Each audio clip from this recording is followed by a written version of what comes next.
तो कैसे हैं आप लोग। Once again I will say कि डेडिकेशन बहुत जरूरी है। सिर्फ लेक्चर देखने से कुछ नहीं होगा। तो यहाँ से तुम सिलेबस खत्म कर सकते हो। Bro you are going to be a doctor. फिर तुम नोट्स नहीं रिवाइज करोगे, तुम पीवाईक्यूज उठाओगे। एनसीईआरटी बहुत इंपॉर्टेंट है। जीओसी जो बेसिक होता है, नेम्ड रिएक्शंस, थोड़ा सा अप्रोच समझो क्वेश्चंस का। इसमें स्मार्ट ट्रिक है, तुम कर सकते हो। उसको तुम अंडरलाइन करो। बायोलॉजी बहुत अच्छा चल रहा है और तुम्हारी फिजिक्स भी अच्छी है अनलाइक मी, बट केमिस्ट्री में तुम्हारी बैंड बज जा रही है। Hi everyone, I am Kajal, a second year MBBS student at SKMCH Muzaffarpur. और इस वीडियो में हम लोग बात करने वाले हैं how can you master NEET chemistry in last 30 days. और जब भी तुम ये वीडियो देख रहे हो उस टाइम से लेकर के नीट से पहले तक, नीट से एक दिन पहले नहीं। केमिस्ट्री के मॉक टेस्ट में या केमिस्ट्री जो होगा नीट में, जो केमिस्ट्री आएगा उसमें तुम अपना स्कोर कैसे इम्प्रूव कर सकते हो। Without any delay let's start the video. सबसे पहले हम लोग बात कर लेते हैं सिलेबस की। अगर तुम उन लोगों में से हो जिनका कि सिलेबस अभी तक खत्म नहीं हुआ है, obviously we are talking about chemistry, तुम किसी ऑनलाइन बैच में इनरोल थे या फिर तुम किसी ऑफलाइन बैच में इनरोल थे, कुछ मैटर हुआ, टीचर्स ने नहीं पढ़ाया या फिर तुम नहीं पढ़ पाए पूरे साल, तुम्हारा सिलेबस नहीं खत्म है, अब तुम्हें क्या करना चाहिए। यूट्यूब जो है उसको उठाओ, उस पर तुम वन शॉट लेक्चर्स उठाओ। बहुत सारे वन शॉट लेक्चर्स पड़े हुए हैं केमिस्ट्री के, उसको उठाओ। तुम वहाँ से फटाफट अपना सिलेबस खत्म करो। Once again I will say कि डेडिकेशन बहुत ज़रूरी है, क्योंकि वन शॉट लेक्चर्स जो हैं वो it's not a cup of T for everyone, क्योंकि बहुत लंबे लेक्चर्स होते हैं वन शॉट के। तो केमिस्ट्री के केस में तुम सिलेबस कैसे खत्म कर सकते हो, वन शॉट लेक्चर्स। मेरे टाइम पे मैंने पूरे साल केमिस्ट्री पे काफ़ी मेहनत किया था, मेरा फिजिक्स खराब था तो केमिस्ट्री मेरा लाइक डिसेंट लेवल पे था, तो लास्ट में मैंने नहीं खत्म किया था सिलेबस, मेरा केमिस्ट्री इस टाइम तक हो गया था। बट अगर तुम्हारा नहीं हुआ है, तुम वन शॉट लेक्चर्स उठाओ, तुम सिलेबस खत्म करो जल्दी। उसमें तुम एक चीज़ कर सकते हो, जैसे कि फिजिकल केमिस्ट्री का तुम लेक्चर कर रहे हो तो उसमें क्या, उसमें प्रैक्टिस बहुत ज़्यादा ज़रूरी है, उसमें फॉर्मूला बहुत ज़्यादा ज़रूरी है। जब तुम लेक्चर करोगे, जब तक टीचर ने कॉन्सेप्ट बताया उस टाइम तक तुम कॉन्सेप्ट पढ़ रहे हो, बहुत ध्यान से पढ़ रहे हो, फोकस करके। जब टीचर क्वेश्चन करा रहे हैं, तुम क्वेश्चन देखोगे, तुम वीडियो पॉज करोगे, ठीक है, तुम उसको खुद से सॉल्व करोगे, क्योंकि तुमने कॉन्सेप्ट पढ़ा है, अभी जस्ट तुम्हें टीचर ने पढ़ाया है, तुम उसको खुद से सॉल्व करने की कोशिश करोगे। सिर्फ लेक्चर देखने से कुछ नहीं होगा। अगर जब तक तुम प्रैक्टिस नहीं करते हो, तुम्हारा कुछ नहीं होने वाला है। फिजिकल केमिस्ट्री और फिजिक्स में तो तुम्हारा कुछ नहीं हो रहा अगर तुम सिर्फ कॉन्सेप्ट पढ़ के जाते हो। कुछ क्वेश्चंस बनेंगे जो कंसेप्चुअल आते हैं थोड़े बहुत, और बहुत कम आते हैं थ्योरेटिकल, मैक्सिमम सॉल्व करने वाला क्वेश्चन आता है। तो तुम वीडियो को रोकोगे, तुम सॉल्व करोगे खुद से, फिर तुम मैच करोगे कि टीचर का जो आंसर है मेरा आंसर है मैच किया कि नहीं।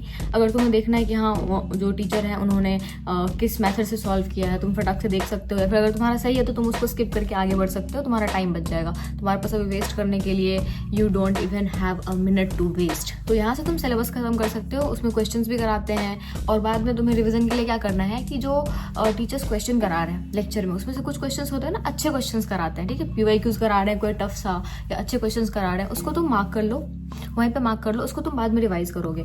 नोट्स का तुम क्या करोगे, या तो तुम स्क्रीनशॉट ले करके एक जगह तुम पीडीएफ बना करके रख लो, क्योंकि तुम्हारे पास अभी लिखने का टाइम नहीं है। तुम अगर उतना लिखने के लिए बैठोगे तो बहुत टाइम लग जाएगा लेक्चर्स खत्म करने में, बहुत लंबे टाइम के लिए तुम्हें बैठना पड़ेगा। वन शॉट लेक्चर्स बहुत ज्यादा लंबे होते हैं, ऑब्वियसली तुम्हें बहुत मेहनत करनी पड़ेगी।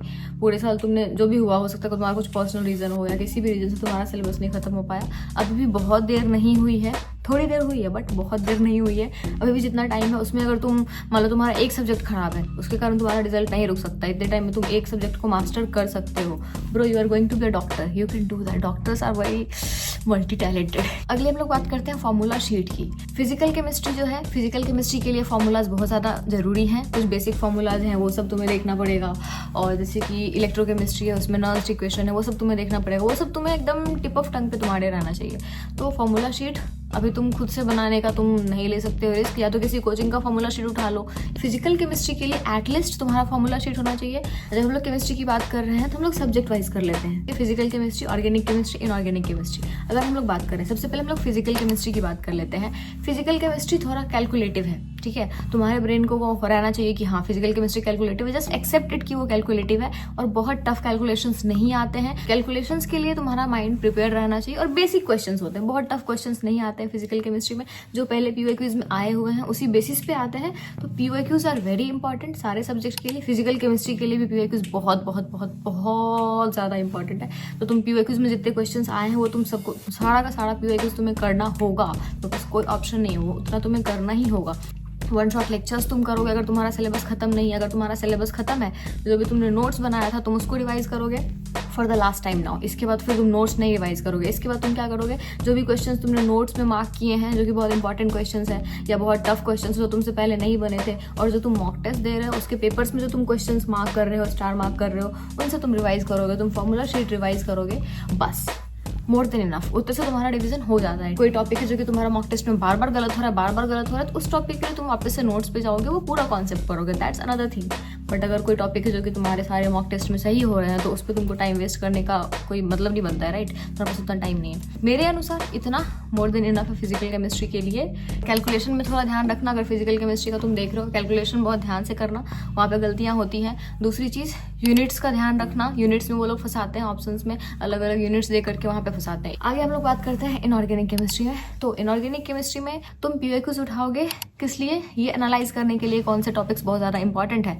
इनऑर्गेनिक केमिस्ट्री के लिए NCERT बहुत इंपॉर्टेंट है। फिजिकल केमिस्ट्री में मैंने ये नहीं बोला, अगर तुम्हारे पास उतना टाइम है, तुम्हें पढ़ना है, तुम पढ़ सकते हो फिजिकल केमिस्ट्री में। बट आई थिंक अगर तीनों केमिस्ट्री में से किसी के लिए NCERT बहुत ज़्यादा जरूरी है तो वो है इनऑर्गेनिक केमिस्ट्री। इनऑर्गेनिक केमिस्ट्री के लिए तुम NCERT उठाओ, उसका लाइन बाय लाइन पढ़ो। बाकी PYQs करो, PYQs का ट्रेंड्स देखो। केमिकल बॉन्डिंग जो है उससे बहुत सारे क्वेश्चंस आते हैं। लाइक एग्जाम्पल के लिए तुम केमिकल बॉन्डिंग ले लो, केमिकल बॉन्डिंग से बहुत सारे क्वेश्चंस आते हैं, तुम उसको उठाओ, तुम उसमें देखो कौन कौन सा टॉपिक्स है जिससे बहुत सारे क्वेश्चंस आते हैं, किस टाइप के क्वेश्चंस आते हैं। उसमें आता है इंक्रीजिंग डिक्रीजिंग ऑर्डर में अरेंज करने के लिए ऑप्शंस आते हैं। तो एक तुम PYQs कर लो, NCERT देख लो। इनऑर्गेनिक केमिस्ट्री के लिए उतना मोर देन इनफ है, ठीक है। इनऑर्गेनिक केमिस्ट्री पे हम लोग और ज़्यादा बात नहीं करेंगे, इतना काफ़ी है। हाँ, एक चीज़, एक्सेप्शंस। इनऑर्गेनिक केमिस्ट्री के लिए एक्सेप्शंस जो है वो बहुत ज़्यादा पूछते हैं। जो थोड़ा सा बाकी सब ट्रेंड नॉर्मल चल रहा है, थोड़ा एक एबनॉर्मल ट्रेंड हो गया, तो वो जो एबनॉर्मल ट्रेंड हो गया वो उन लोगों को बहुत पसंद है। एक्सेप्शंस पूछते हैं, एबनॉर्मल ट्रेंड्स पूछते हैं। और PYQs तो बहुत ज़्यादा इंपॉर्टेंट है। अगर तुम PYQs करके जाओगे और PYQ से रिलेटेड कॉन्सेप्ट्स पढ़ के जाओगे, you will S the inorganic chemistry and I am sure about that. तो अब आगे चलते हैं, हम लोग बात करते हैं ऑर्गेनिक केमिस्ट्री की। ऑर्गेनिक केमिस्ट्री को एस करने के लिए तुम्हें GOC जो बेसिक होता है, GOC बहुत ज़्यादा ज़रूरी है। अगर तुम्हें GOC आता है, आधे से ज़्यादा तुम ऑर्गेनिक केमिस्ट्री ऐसे ही एस कर चुके हो, क्योंकि वो बेसिक कॉन्सेप्ट होता है GOC का। वो अगर तुम्हें समझ में आ गया तो पूरा का पूरा जो ऑर्गेनिक केमिस्ट्री उसको तुम समझ जाओगे। पहली चीज़ है GOC को कमांड करो, बहुत ज़्यादा ज़रूरी है ऑर्गेनिक केमिस्ट्री में अच्छा परफॉर्म करने के लिए। दूसरी चीज़, named reactions. Named reactions are very very very very very very important. वो बहुत ज़्यादा आते हैं नेम्ड रिएक्शंस। NCERT में जो दिए हुए हैं नेम्ड रिएक्शंस वो तो बहुत ज़्यादा आते हैं। तुम अगर PYQs उठाओगे, ऑब्वियसली तुम्हें उठाना पड़ेगा। PYQs तुम किसी का नहीं स्किप कर सकते हो। I am making video on chemistry, but physics का भी तुम्हें PYQs उठाना पड़ेगा, सारे सब्जेक्ट्स का तुम्हें PYQs उठाना पड़ेगा। उतना तुम्हें एटलीस्ट करके जाना ही है, उसके बिना तुम्हारा बेड़ा पार नहीं हो सकता। तो PYQs उठाओगे, तुम्हें पता चलेगा वहाँ से ट्रेंड्स, कि उस टाइप का क्वेश्चन पूछते हैं कि पूरा का पूरा स्ट्रक्चर दे दिया और फिर फ्री रेडिकल वाले क्वेश्चंस, कार्बोकेटायन कार्बोनाइन वाले क्वेश्चंस आते हैं, स्टेप वाले क्वेश्चंस आते हैं। इसका इससे रिएक्शन हुआ, एक सब्सटेंस बना, उसको उन्होंने A नाम दे दिया। अब A तुम खुद पता करो, फिर A के साथ इसका रिएक्शन हो रहा है तो ये बन जाएगा। तो वहाँ से तुम्हें हिंट मिल जाएगा कि A क्या है। उस टाइप के क्वेश्चंस आते हैं ऑर्गेनिक केमिस्ट्री में। NCERT में भी तुम देखोगे कि एक्सरसाइज नहीं, बीच में जो क्वेश्चंस होते हैं ना, एक बड़ा सा वैसा बनाया हुआ रहता है, उसमें कुछ क्वेश्चंस रहते हैं, उसका आंसर्स पीछे दिया हुआ रहता है, वो भी रिपीट होते हैं। वो भी तुम एक बार देख लेना। थोड़ा सा अप्रोच समझो क्वेश्चंस का। जो मेन जो रिएक्शन वाले क्वेश्चंस आते हैं उसमें एक अप्रोच होता है कि यहाँ से ये बना तो ये हो रहा है, ठीक है। रिएजेंट्स का नाम, ऑर्गेनिक केमिस्ट्री के लिए तुम्हें अगर फॉर्मूला शीट बनानी है, इसमें फॉर्मूला नहीं होता, आगे तुम क्या बनाओगे, नेम्ड रिएक्शन बनाओगे। तुम ये रिएजेंट जो है ये रिएक्ट करता है तो ये बनता है, तुम ये बनाओगे। उसमें तुम यही लिखोगे कि हाँ इस रिएजेंट का रिएक्शन होता है, ये बनाता है। फिर तुम नेम्ड रिएक्शन में कौन सा रिएजेंट यूज हो रहा है, किस चीज़ पे वो रिएक्ट करता है, रिएक्ट करके क्या बनाता है, तुम ये लिखोगे। तो ऑर्गेनिक केमिस्ट्री के लिए तुम क्या करोगे, रिएजेंट्स तुम याद करोगे, उसके लिए तुम नेम्ड रिएक्शंस को एस करोगे, ठीक है, और तुम GOC लिखोगे। इतना मोर देन इनफ है। हम लोग तीनों पार्ट की बात कर चुके हैं। कुछ एडिशनल टिप्स की हम लोग बात कर लेते हैं। बहुत टाइम ऐसा होता है केमिस्ट्री में भी कि तुम एलिमिनेट करके भी क्वेश्चंस बना सकते हो। इसमें स्मार्ट ट्रिक है, तुम कर सकते हो। फिजिकल केमिस्ट्री में तुम यूनिट्स का ध्यान रखोगे। ऑर्गेनिक केमिस्ट्री में थोड़ा ध्यान रखना कि नेगेटिव ना हो, बहुत क्लोज भी बहुत सारे रिएजेंट्स होते हैं, थोड़ा ध्यान से सॉल्व करना क्वेश्चंस को कि तुम्हारी गलतियां ना हो। इनऑर्गेनिक केमिस्ट्री में क्वेश्चंस ध्यान से पढ़ना, एक्सेप्शंस वगैरह ध्यान से पढ़ के जाना। केमिस्ट्री में तुम्हें और कोई दिक्कत नहीं होगी।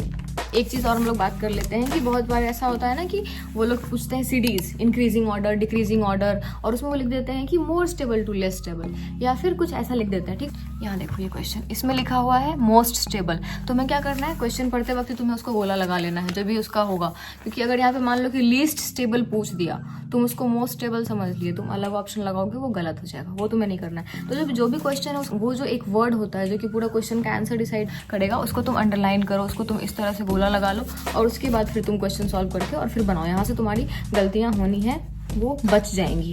गिव्स फ्री एनर्जी वाले क्वेश्चंस में, इन सब में तुम स्टार्टिंग में माइनस है कि प्लस है, कैलोरी है कि किस जूल है, वो सब पे तुम ध्यान दोगे, क्योंकि कन्वर्जन फैक्टर से फिर तुम्हें जो भी ऑप्शंस में दिया हुआ है उसमें तुमको कन्वर्ट करना पड़ेगा। अगर मान लो कैलोरी में पूछ रहा है और तुमने जूल में निकाला आंसर, तुम जूल से कैलोरी में पहले कन्वर्ट करोगे। करेक्ट इनकरेक्ट को तुम गोला लगाओगे, देखो जैसे यहाँ पे इनकरेक्ट, यहाँ पे करेक्ट, इसको तुम गोला लगाओगे ताकि तुम कंफ्यूज होकर के गलती ना कर दो। टाइम बचाने के लिए तुम मैथ्स द कॉलम वाले क्वेश्चंस में क्या कर सकते हो कि उसमें कोई एक ऑप्शन, मान लो ABCD होता है ना, ABCD, तो मैथ्स द कॉलम वाले में तुम कोई एक देखो जिसमें कि चारों ऑप्शंस में अलग अलग आंसर्स हैं। तुम समझ रहे होगे, तुमने अगर मॉक टेस्ट दिया होगा तो मान लो कि B है, B का तुम्हें बताना है, तुमने B देखा, B चारों ऑप्शन में B में इसमें 4 दिया, इसमें 3, इसमें 2, इसमें 1, तो बाकी तुम जो भी मैथ्स द कॉलम में पूछ रहा है उसको सॉल्व करने की जगह पे तुम B को देख लो ना, तुम B को एक बार देख लो कि B का क्या होगा। अगर तुम B के लिए श्योर शॉट हो तो सिर्फ B के बेसिस पे तुम कुछ सेकंड में वो क्वेश्चन सॉल्व कर दोगे। तुम्हें पांचों का पांचों देखने का जरूरत नहीं कि इसका क्या आंसर होगा, इसका क्या आंसर होगा। बस मैथ्स द कॉलम में एक वो ऑप्शन ढूंढो जिसका कि अलग अलग आंसर है और सिर्फ उसको सॉल्व कर लो, तो इससे तुम्हारा स्कोर इंप्रूव हो सकता है, टाइम बच सकता है, ताकि बाकी सब्जेक्ट्स के लिए भी तुम्हारे पास टाइम बच जाए सॉल्व करने के लिए। आई होप कि तुम्हें समझ में आ गया होगा कि केमिस्ट्री में तुम्हें अपने मॉक में और नीट में कैसे स्कोर को बूस्ट करना है। I hope this video helps you guys. बाकी पढ़ाई करते रहो, पढ़ाई के अलावा कोई अल्टरनेट ऑप्शन नहीं है। बाकी इस वीडियो के लिए इतना ही, ज़्यादा टाइम नहीं है तुम्हारे पास, टाइम वेस्ट मत करो। अलग अलग वीडियोज स्क्रॉल करने से अच्छा है कि तुम जाकर के पढ़ाई करो, ठीक है। चलो, ऑल द बेस्ट, मिलते हैं अगली वीडियो में। इस वीडियो के लिए इतना ही, तब तक के लिए enjoy your life, bye, all the best and best of luck.